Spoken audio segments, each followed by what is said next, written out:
પાદરામાં આજે તાલુકા અને નગરમાં પેટા ચૂંટણીના ભાગરૂપે ભારતીય જનતા પાર્ટીએ બંને ઉમેદવારોને મેદાનમાં ઉતાર્યા છે. પાદરા નગરપાલિકાના વોર્ડ નંબર 3ની પેટા ચૂંટણી તેમજ પાદરાના વડુ તાલુકા પંચાયતની પેટા ચૂંટણીને ધ્યાનમાં રાખીને ભારતીય જનતા પાર્ટીએ પોતાના ઉમેદવારોને મેદાનમાં ઉતાર્યા છે. જે બંને ઉમેદવારોએ પાદરા મામલતદાર કચેરી ખાતે પોતાના ફોર્મ ભરી ચૂંટણી અધિકારીને સુપ્રત કર્યા હતા.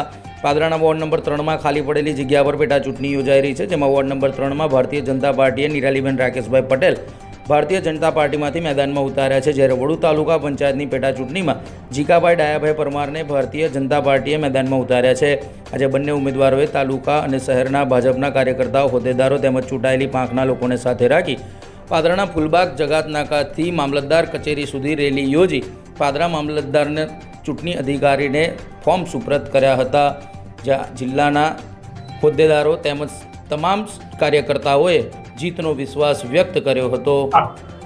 આજ રોજ પાદરા નગરપાલિકાની વોર્ડ નંબર 3ની પેટા ચૂંટણી માટે અને વડુ તાલુકા પંચાયતની પેટા ચૂંટણી માટે ગુજરાત પ્રદેશ ભારતીય જનતા પાર્ટી તરફથી મેન્ડેટ આપવામાં આવે છે. એમાં વડુ તાલુકા પંચાયત માટે જીકાભાઈ ડાયાભાઈ પરમાર અને પાદરા નગરપાલિકા વોર્ડ નંબર 3ની ચૂંટણી માટે નિરાલીબેન રાકેશભાઈ પટેલનો મેન્ડેટ આપવામાં આવ્યો છે.